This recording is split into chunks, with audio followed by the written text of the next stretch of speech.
Hi, it's Laura at Aquamarine18. Welcome. I'm here today just with a rambly chat. And this is my second attempt because I just chatted for 15 minutes and then realized my camera wasn't recording. So let's see how it goes this time. You'll see from the title of this video that my chat is preliminary thoughts on the idea of a depth year 2020. This is the time of year where the idea of depth year always seems to come up. Of course, folks who have done depth years in 2019 have been sharing their experiences and what they've learned. There's been a few great videos about that. And I think, inevitably, we start to think about what our 2020s are going to look like at the same time as we get closer and closer to December. So I did not do a depth year in 2019, and that was a very deliberate choice. I have watched other folks' conversations about their depth year with interest, commenting here and there. And I find myself contemplating a depth year for 2020, though some of my hang-ups about it, we'll say, that kept me from doing one in 2019 remain. So what I thought I would do with this video, and this is going to be rambly and unedited. What I thought I would do is start with just an explanation of what a depth year is. I don't anticipate this being the case, but there's always a chance that you've stumbled upon this video, and have never heard of depth year or engaged with this conversation before. So I like to have some shared terminology and things like that so that we know what I'm talking about exactly. There's a lot of places that we could reference for this. So I want to talk about what a depth year is, how I understand it anyway. Some of why I didn't do it in 2019, and some of what I'm thinking for 2020. So to start off in terms of what a depth year is, as far as I can tell, the terminology of depth year comes from an article called Go Deeper, Not Wider, written by David Kane. I will link down here to David's article,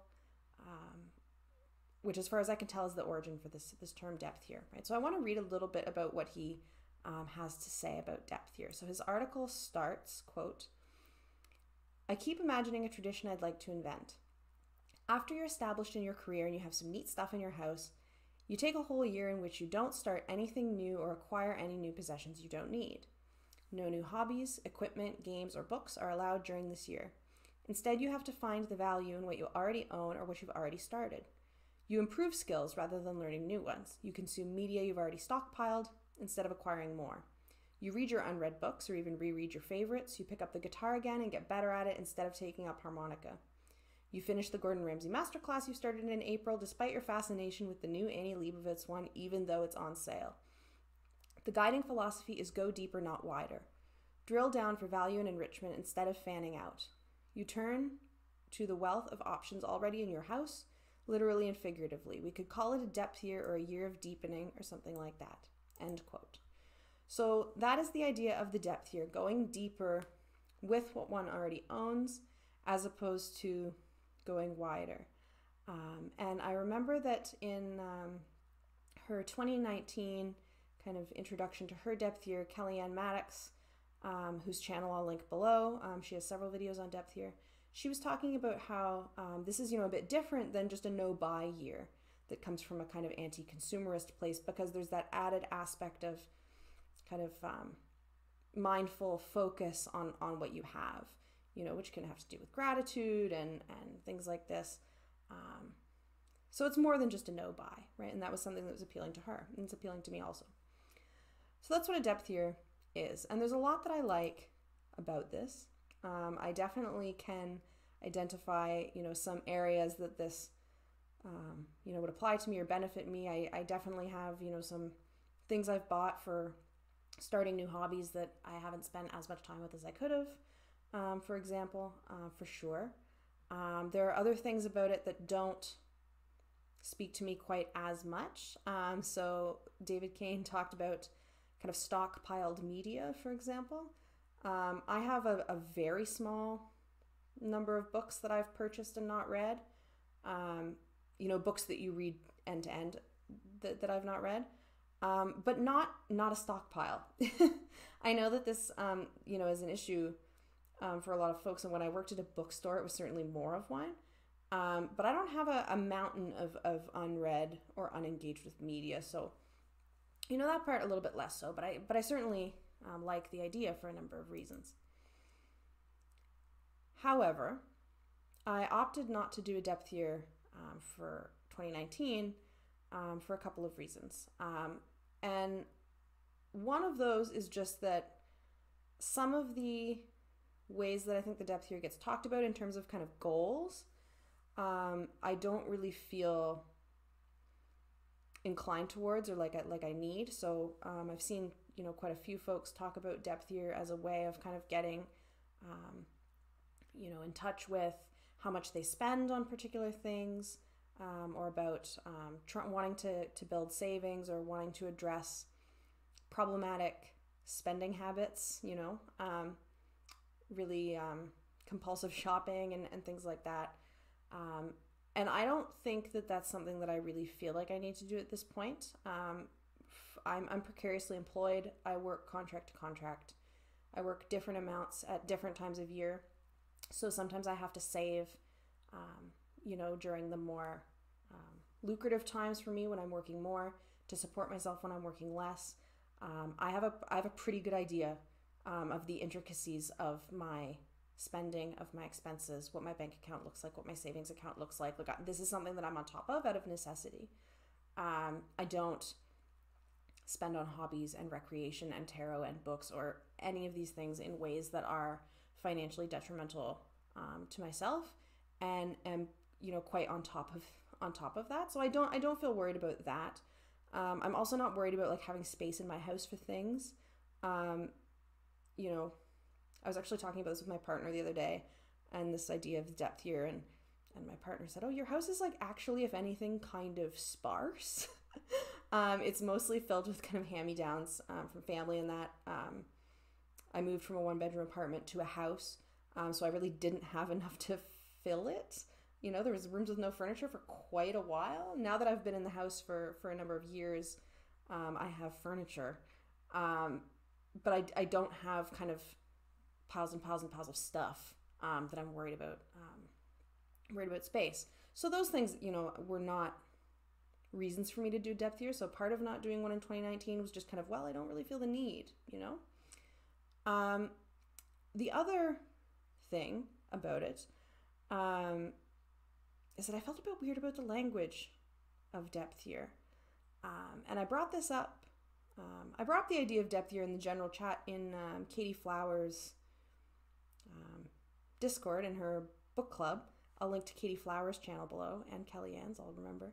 And I brought this up just, is anybody doing a depth year? What do you think about it? And another participant in that chat brought up immediately what I had also thought when I first heard about depth year, which is the opposite of depth is shallow. Is there an implication here with the language of depth year that when you don't have a depth year, you're doing something shallow? And this is not how David Kane words it, right? He says go deeper and not wider. So he's not contrasting it with shallow per se. However,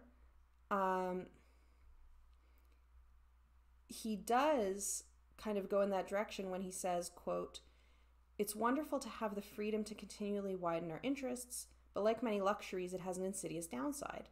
Ever-branching possibilities make it harder for us to explore any given one deeply because there's always more newness to turn to when the old new thing has reached a difficult or boring part," right?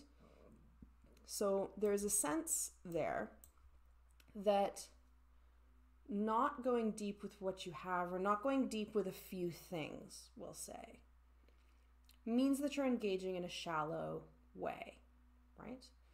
And I've seen this come up in conversations that I haven't participated too much in, but I've seen conversations happening around the tarot tube and elsewhere about this idea of kind of deck collection shaming, and the idea that having too many decks is a bad thing, because how could you have a deep connection with so many decks? You should only have a few.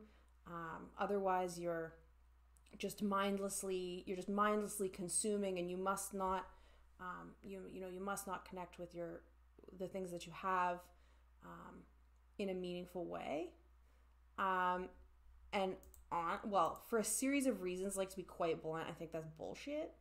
And I don't say that as somebody who has like a massive collection or anything, but I think that weirdly, there is some yucky capitalist logic embedded in that kind of thinking. I think that David Kane and others are right when they say, David Kane in his Go Deeper Not Wider article, he says, quote, "The consumer economy nurtures a sweet tooth.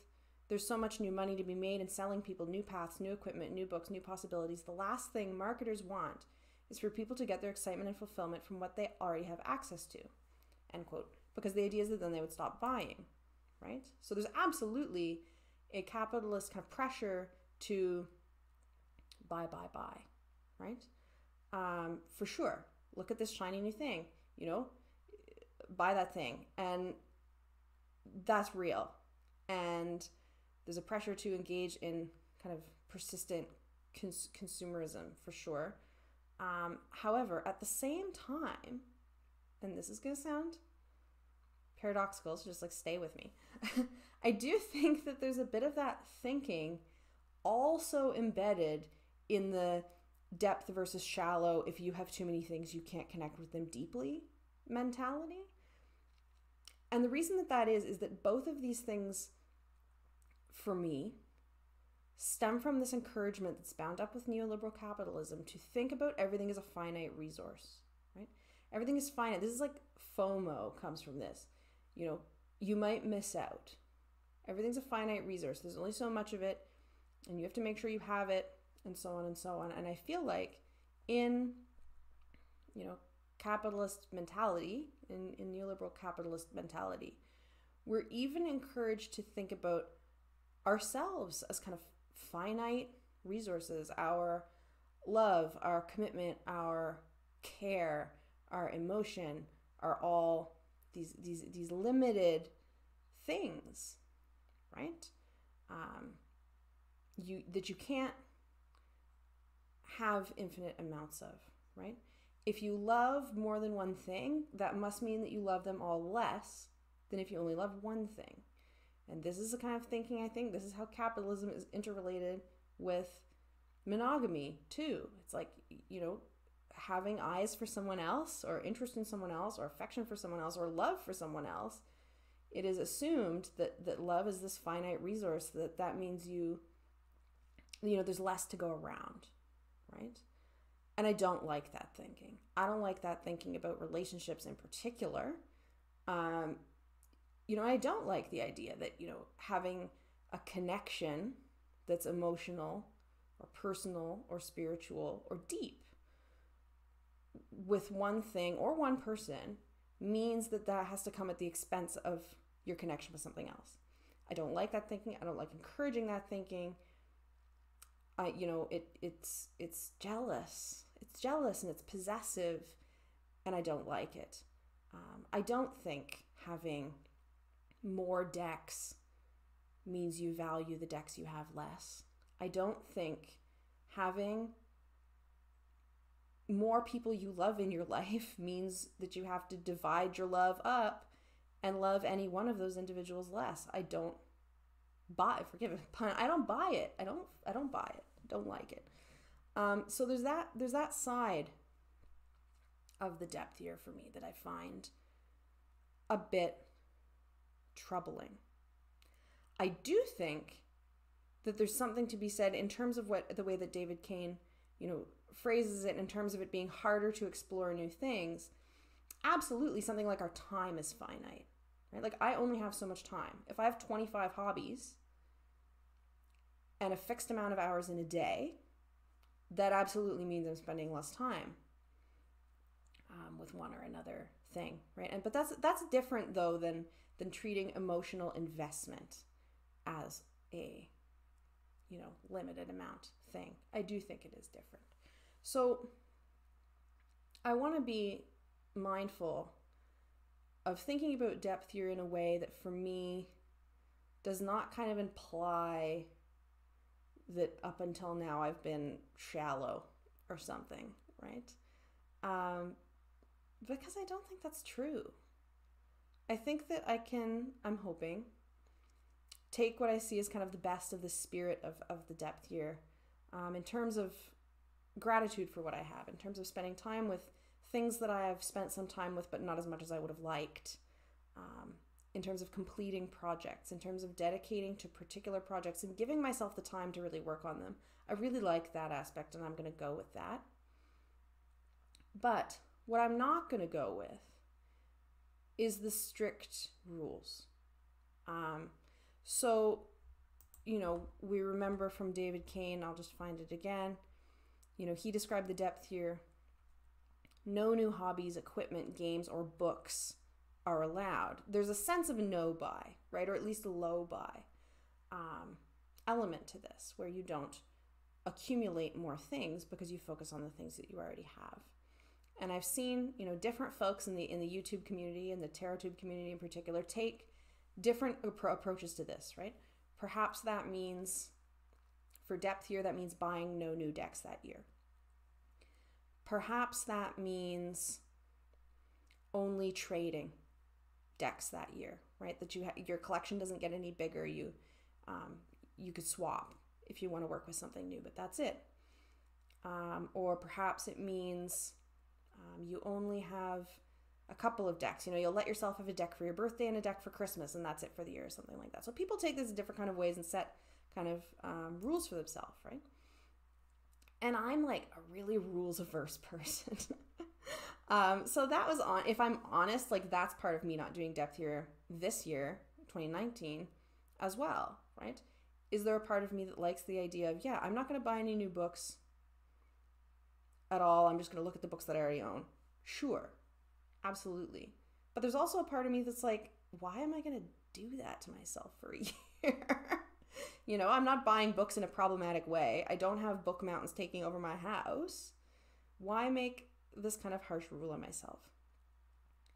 And I was watching another channel. I was watching Erica at Raw Spirit, and I'll link Erica's channel below, and she recently shared her update on the 2019 depth year. And I commented to her in the comments that I really liked the way that she talked about it, because more than most others, I would say, she really talked about her depth year in terms of kind of thoughtful, mindful purchasing.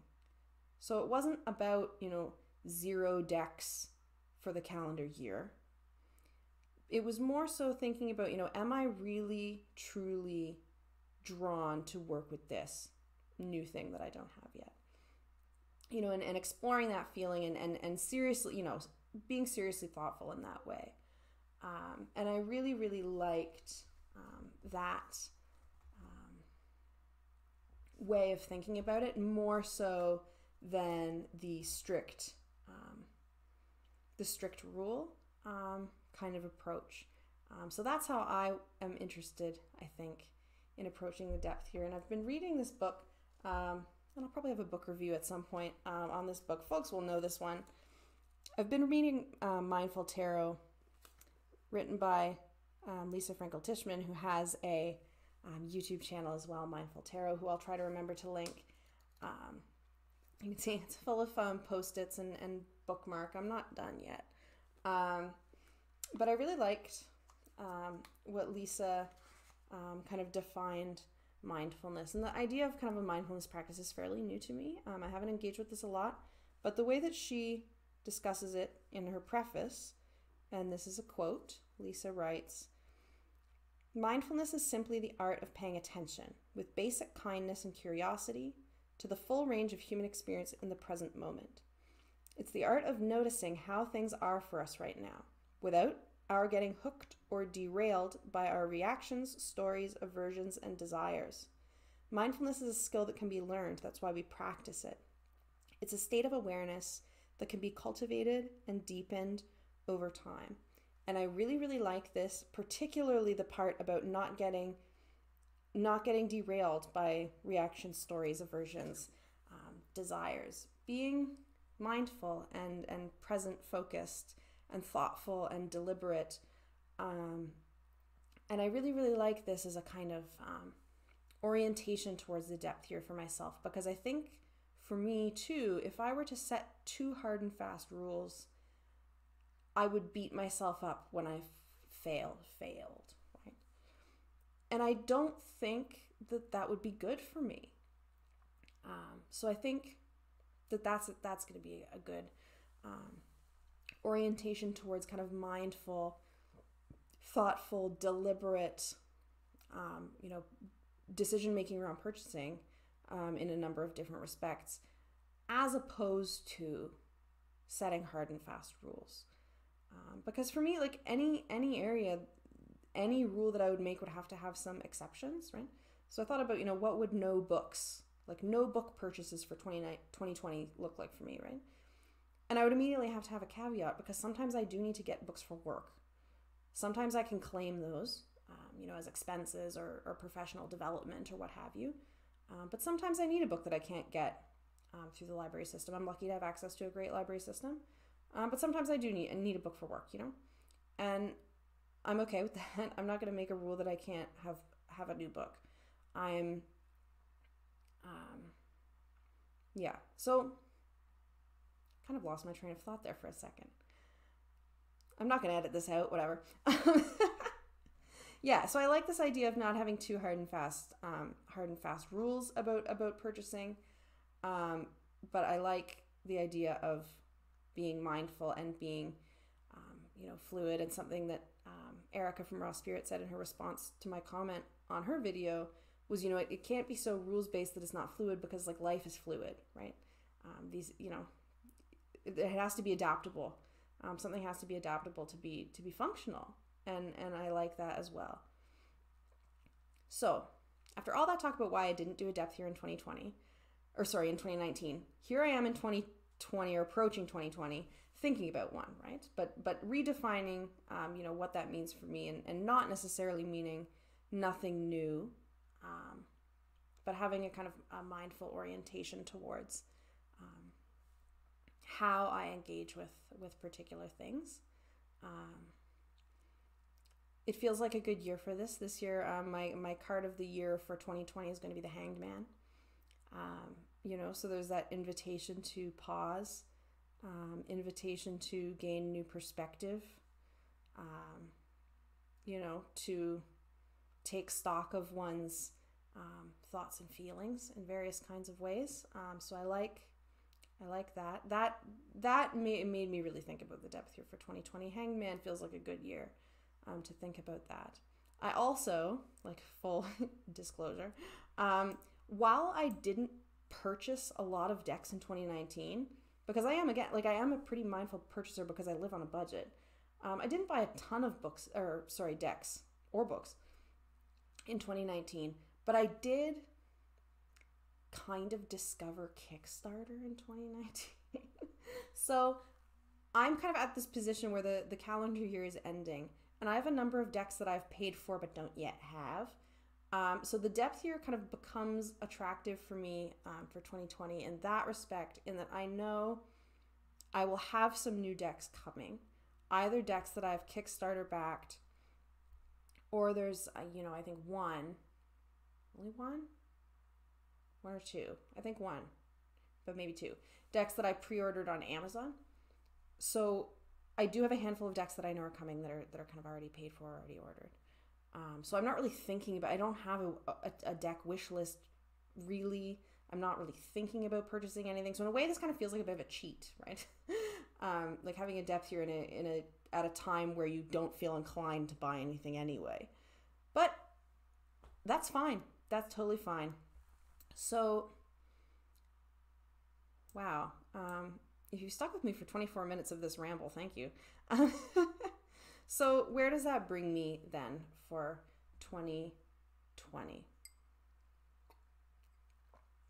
I'm not setting myself too hard and fast rules, and I'm going to take seriously, mindful purchasing. I'm going to take seriously, taking stock of that, that decision-making process and why I might feel drawn to the things that I do. But I'm setting a goal for myself, and this is in ways a hard goal for me. I'm setting the goal to not hyper scrutinize myself and be hard on myself.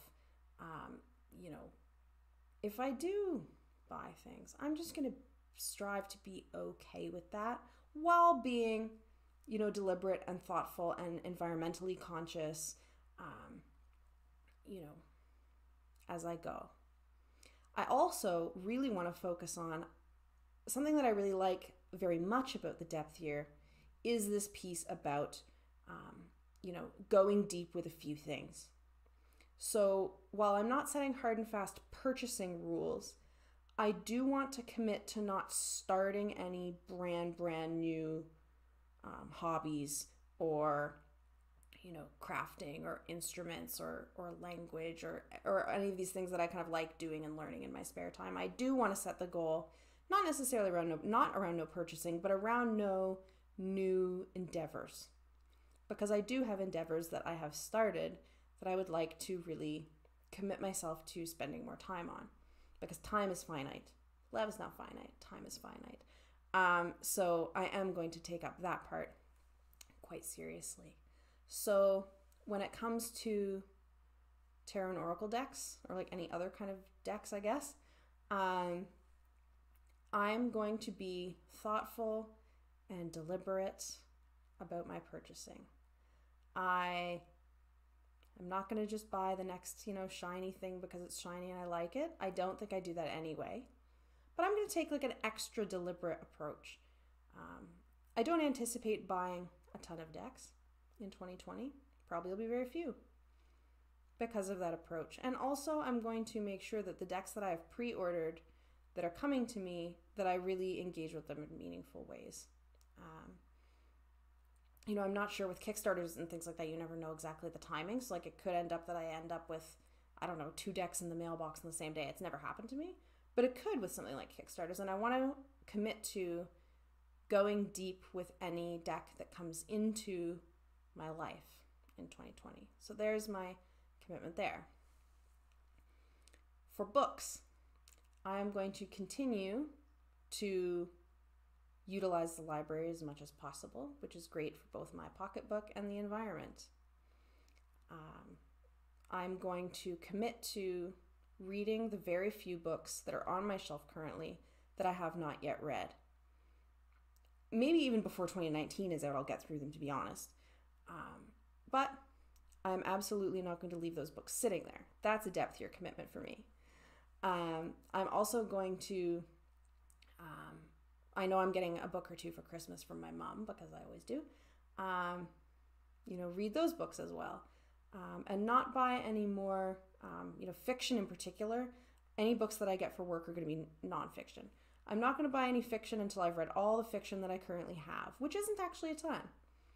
But that's very doable. I'm also going to, when I can't get fiction into the library, continue to use my Kindle, which is more environmentally sustainable. So I like that approach. I'm also, as a total aside, making a big box for book donation to my library fundraiser. And I'm excited about that. So that's books. Crafts, my goals, and again, if my eyes are like looking in a weird way, it's because I have a list on a Post-it stuck to my computer. For kind of crafts and hobbies, I'm not going to start anything new. I started a few new hobbies and crafts in 2019. I started trying to learn wire wrapping and wire wrapping pendants and weaving wire. So I'm going to play around with that, but I have supplies that I can play with. I don't need to buy more things. That's a hobby I can work on that I've already kind of started. I really enjoy cross stitching. I'm going to continue to enjoy that hobby. I will buy new, fabric to cross stitch on when I'm out of fabric, or replace my little, 80-cent thread when I need to. But that will be my other hobby. And of course, making bags for my tarot decks that don't have bags yet. Those are really my only crafty hobbies, and I'm not going to start any new crafty hobbies, but I will, pick up the odd thing here and there for those hobbies when I need to. That feels like a good goal to me. Crystals is another one that a lot of folks have talked about. Again, I didn't do a depth year for 2019, but I have largely stopped purchasing crystals for the most part. Out of concern about the mining industry, to be quite honest. So I already kind of have really cut back, not quite eliminated, but I don't buy a lot of crystals now. So 2020, I'm not going to buy more crystals. I'm going to give myself a pass to maybe go look and get one or two things. That there's a really good crystal show where I live right on the weekend of my birthday. But other than that, it's already something I'm doing. Not gonna go there too much. Some people included, and I was like I don't know. I struggled with this one. I saw quite a few folks include clothing in their idea of a depth year. For me, I don't have a closet that's bursting at the seams. I don't actually buy a ton of clothing, and I do donate clothes twice a year, to free up space, and I don't like having things in my closet that I don't wear, so I donate things that haven't been worn recently, quite frequently, actually. I would never put something like clothing on a no-buy list, because my body changes size and shape, over time, and I, have been in it at some points in my life and could imagine myself, feeling in a really shitty, shamey place if I told myself I couldn't buy any new clothes, and then in December I'm wearing clothes that don't fit. No, not doing that. I will continue to be a mindful, environmentally conscious purchaser of clothing when I do purchase the odd thing that I need, or replace socks and underwear and whatever it is. But that's it. And then overall, what I would like to do in terms of thinking about this in a mindfulness practice way, is to keep kind of track of my purchasing more deliberately, in the sense of the feelings I experience around purchasing and how I think about purchasing and what makes me want to buy something or what makes me not buy something, right? So for me, it's not that I'm not in touch with my budget, because I am. I absolutely know what I've spent on all of these hobbies in the last year. So documenting all of that is not so much the new focus for me, as I want to really kind of take stock of how I feel about buying things. And that's where I'll kind of focus my updates. And, in conversations about how that depth year is going, is really diving deep, depth year, into how I experience bringing things into my life and into my home, and why I do, right? And maybe I'll learn something, valuable and interesting and insightful about myself. So that, the idea of kind of identifying patterns or really kind of explicitly articulating what I really, really like and feel drawn to, I think that will be good for me. So those are kind of the very, very, very loose depth year purchasing parameters I'm giving myself. But I want to finish on what I think is the most exciting part of a depth year, which is the idea of having a few projects to focus on, right? And what I really want to dive deeply into in depth year 2020. So I have a few. One of them, which will involve a purchase, but that I really feel really pulled to and inclined to, is getting back into piano. I'm a classically trained pianist who took a lot of lessons for a lot of years, but I don't currently have a piano in my home. But I really would like to I'm not going to buy a piano that's out of the budget, but I'm going to look around and for a probably secondhand, full-size keyboard of some sort. My partner is a music enthusiast and performs, and I really felt getting back to piano is something that I really, really just want in my life. So it's not a new hobby. It's like a very, very, very long-standing skill, from childhood, that has kind of fallen out of my life.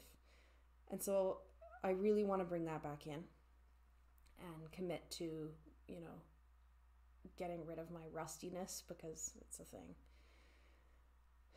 I want to commit to finishing the astrology course that I started in 2019, which is Benabel Wen's astrology course. I started it and I kind of committed to astrology. I mean, you can't learn astrology in a year, like, let's be real. But that was a kind of focus for study in 2019, and I want to continue that. And in terms of goals, it's a thing that I feel like I'll never feel like I know per se. But finishing the course that I purchased is absolutely a meaningful goal. So I want to dedicate to finishing the learning astrology course in 2020, which I'm putting a lot of time into. And the last one in terms of learning is that 2020, I've known this for like months, that this is a plan. 2020 is a year that I would like to learn Lenormand. I have one Lenormand deck. I also backed one on Kickstarter recently, the green glyphs. So I will have 2 Lenormand decks and 1 Lenormand book plus the guidebooks. And I have an old notebook set aside that's going to be my Lenormand book. So I have the goal of learning 1 new system this year, 2020, which is Lenormand, and also sharing my learning progress on YouTube. There's quite a lot of great tutorials on Lenormand on YouTube. So it won't so much be that as kind of sharing the trials and tribulations of a beginner Lenormand enthusiast. So piano, astrology, Lenormand, those are my depth kind of projects and commitments for 2020. And I really like this. It feels balanced for me, and I like this as a plan. I'm going to try to YouTube more often, but again, this is one of these things that, like, I'm not going to beat myself up if my videos are infrequent. It happens, life happens. So those are my depth goals and my very, very, very loose parameters, and my holy crap 37-minute ramble about depth year 2020. So if you've actually watched this whole video, thanks for sticking with me. I would love to hear other folks' thoughts about depth year. I know others, again, are sharing videos who've been engaging in depth year in various kinds of ways. And are already kind of sharing their thoughts. But if you haven't done that, or if you don't make videos but you are interested in depth year in whatever way, please do share your thoughts about depth year in the comments, and what your thoughts are from 2019, what your plans are for 2020. I'd love to hear them. Thanks again for watching, and have a great day. Bye.